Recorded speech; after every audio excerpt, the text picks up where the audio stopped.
Now, can we come forward? I had the honor of interviewing this beautiful young lady a couple weeks ago and asking her about her story and about her father's story. It's heartbreaking to know that her family has been disrupted forever by the injustices by the Indian government.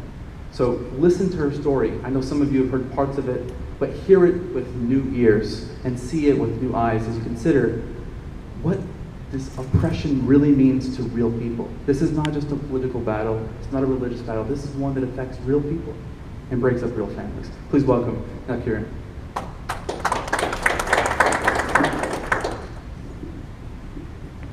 Waheguru ji का खालसा वाहिगुरु जी की फतेह.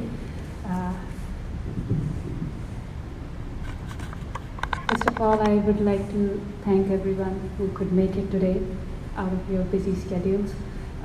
Today we all are here, all like-minded people who wanted to talk about, who wanted to contemplate, who wanted to remember those who have given up their lives for some cause that was important to the humanity, cause that was irrelevant of religion, caste, creed. It was more important to call a tyrant.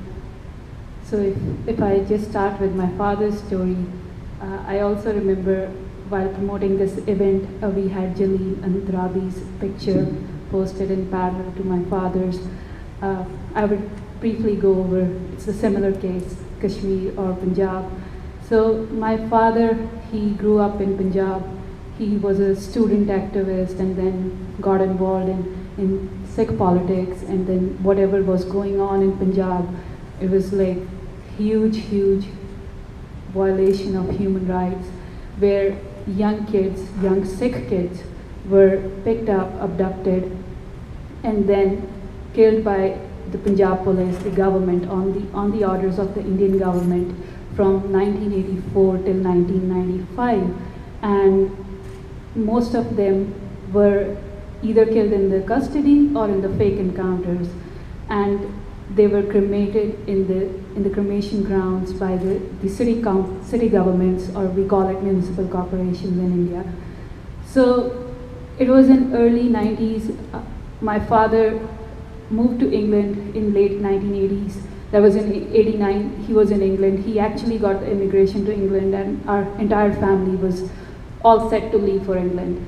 All of a sudden, when he saw what was going on in Punjab, he couldn't live an easy life in England, and he just left. He came back home and he started working as a bank employee in Amritsar, in our hometown. And two of his colleagues went missing. They were not militants. They had nothing to do with the Sikh struggle going on. We can have our own views about the struggles, but those were just bank employees. And when my father went to the cremation grounds of Amritsar to find his two lost friends, the people working in the cremation grounds told him that we don't have any record of your friends. We don't know if they were cremated here, because on daily basis we get hundreds to maybe 200 bodies which are cremated these days over here, and they're mostly Sikh bodies, and police bring those bodies. So your friends could have been from amongst those. And the only way you can find out if your friends were cremated here is through a register that we maintain to issue the woods that are used for the cremation of those bodies that were unidentified, unclaimed. And my father went through those log registers, and he saw that those registers had the name of the victim, his father's name, his address, and at the end was written unidentified. My father and all his colleagues were shocked. Like, you have the identity of the person, you have his address, you have his age, and you are claiming it to be unidentified. Isn't this the right of the family to get the body back? Even if he was a militant, even if state termed him as a terrorist, but the family deserved to get the dead body back.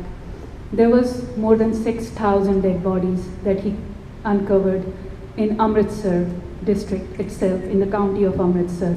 So that was only 3 cremation grounds where he found more than 6,000 bodies, out of which 2,000 bodies were fully or partially identified, and he could go and visit the families and tell them that this is what has happened to your loved ones. This all happened in early 1990s.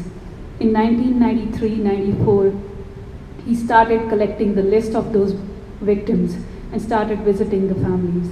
And in those years, he was able to convince few of the families. Not everyone was ready to speak out against the state because they have already lost one loved one. Who knows if they try to file a complaint in the police, or if they were trying to file a case in the judiciary, they might also be the one of those unidentified dead bodies.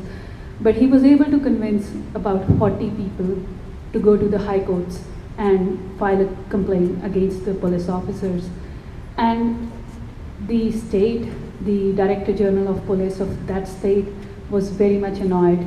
And my father all of a sudden realized that the problem within our community is that we discuss our issues. We do say that we are going through a lot of trauma, we are going through a lot of victimization, but we are just talking within ourselves. We are not going out, we are not reaching. We are trying to go to the courts, we are trying to seek justice from the oppressor itself. Indian police, Indian government was the one who was killing us, and we were going to the Indian judiciary to seek justice.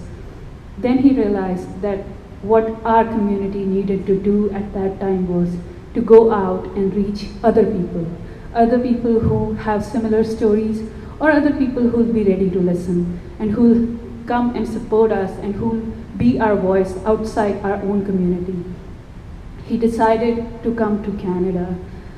He was invited by one of the MP in Canada, and he came in 1995 in April, where he was able to meet the member parliaments of Canada.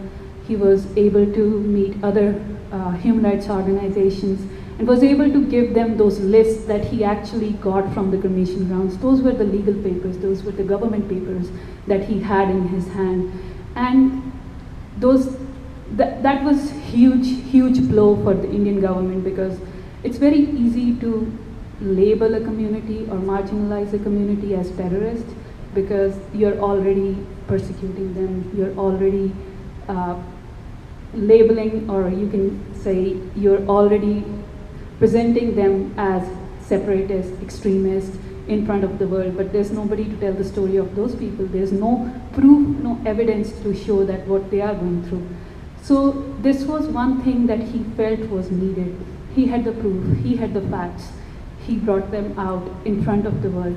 So in 1995, in April, he came into Canada. He was invited back again in June.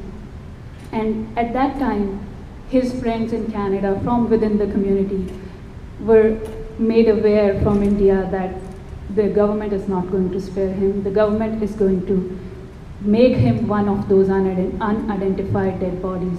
He was offered political asylum in Canada at that time, but he denied. He said, if I flee back, if I flee, if I do not go back, what about those families who have trusted me to file a complaint against those police officers? What will they say or do?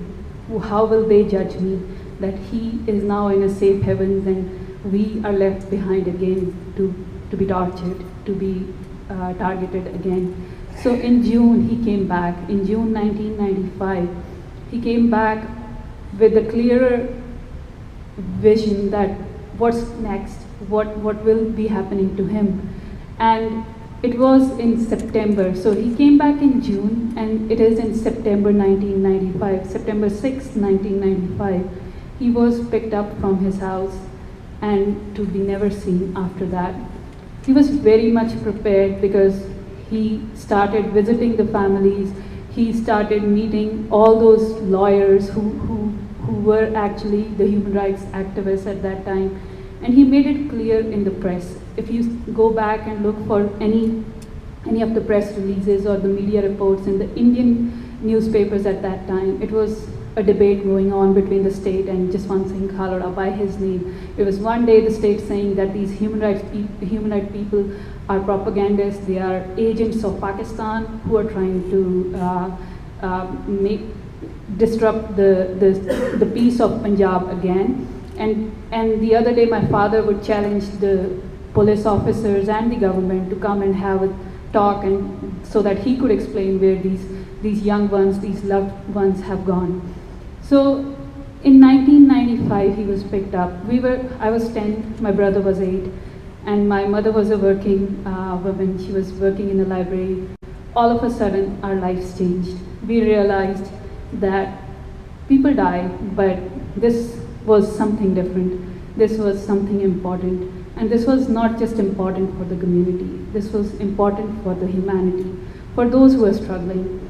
And from that day till now, we have been advocating the work that my father started and left behind, and we have been trying to seek justice in the same judicial system which actually had targeted the same community, which actually had made us victims or